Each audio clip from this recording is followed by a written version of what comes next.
Alright there, I'm Russell Brand, this is the Trews. Today we're looking at some Fox News coverage of the conflict between Israel and Palestine. The reason we sort of did this, we're talking about this issue, people keep asking, and the reason that we haven't is because it's notoriously one of the issues that for millennia has been irresolvable.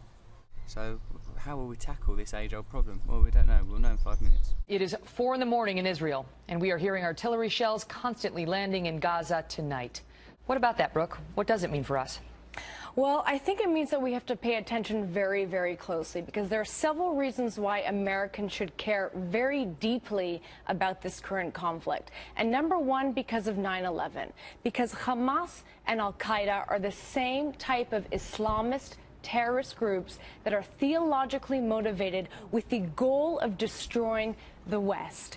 I see, they're really complicating it already, because of course one of the key components is, I think, as much as I understand, with the Middle Eastern conflict is the military and economic relationship between Israel and the United States, often with Israel seeming like a partner of the United States in this conflict, certainly with their sort of financial and military arrangements. It seems necessarily that America need ideological allies in the Middle East. That seems to be a big part of it, doesn't it? That seems to be playing a part. So I guess America does have a role to play in this. And Hamas is attacking Israel, not because it's engaged in some sort of civil rights battle for the Palestinian people, for Palestinian sovereignty. Although, if they were, it would be a legitimate one, because Palestinian sovereignty was agreed, and their borders have been continually impeached upon since the establishment of Israel. What we're seeing right now is the media is misrepresenting what's going on the ground. It is accusing Israel of engaging in war crimes, even though Israel... They're highlighting the civilian casualties, which are all on the Palestinian side. But you know how you have to look at the statistics sometimes? I think there's been 230 civilian deaths for Palestinians and only 1 Israeli death. With the powerful lies the obligation. In any situation where there's an imbalance of power, the ones with the most power can have the most impact. The United States, if they're in a conflict with Vietnam, they've got more power, so they've got more power to make the situation worse, more power to make the situation better. So seemingly, militarily at least, Israel are more powerful in this situation. When you describe them, of course, one wonders how could this ever be resolved? Egypt is trying to broker this truce and find a peace between the Palestinians and the Israelis. But I heard about that peace deal. They didn't talk to the Palestinians properly. Palestine aren't being incorporated into any kind of diplomatic process. Apparently, whenever they've got near to peace deals, they have not been respected. Whenever borders have been agreed upon, that's not been observed. And you can have a look at a map of the way that Palestinian territories have been encroached upon since the establishment of the State of Israel. It's pretty harrowing.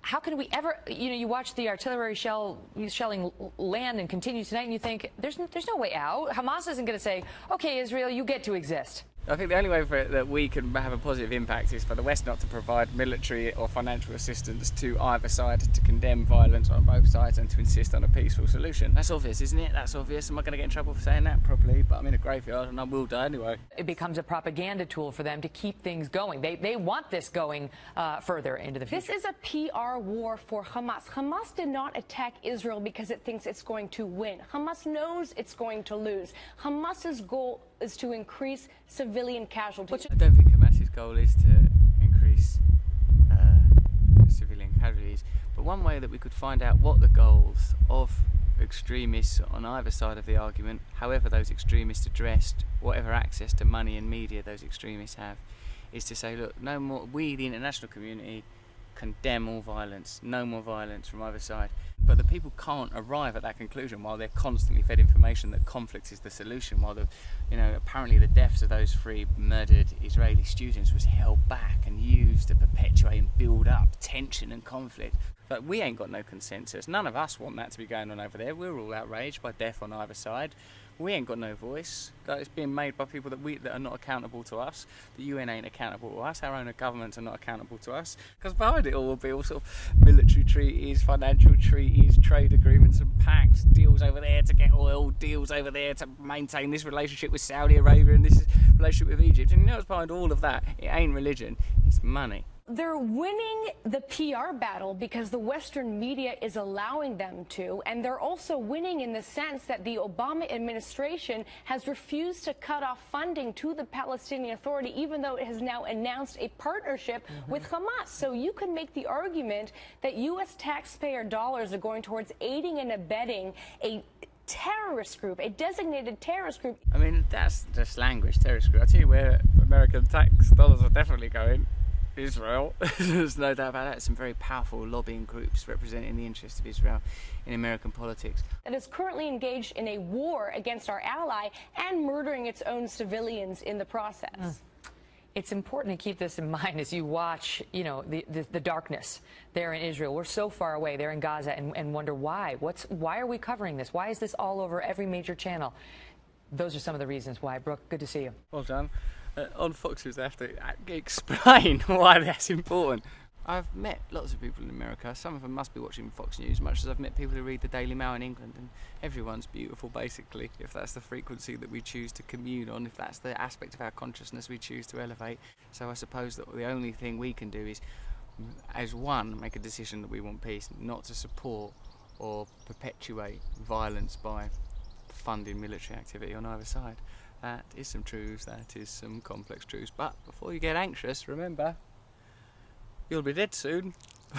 Bye-bye.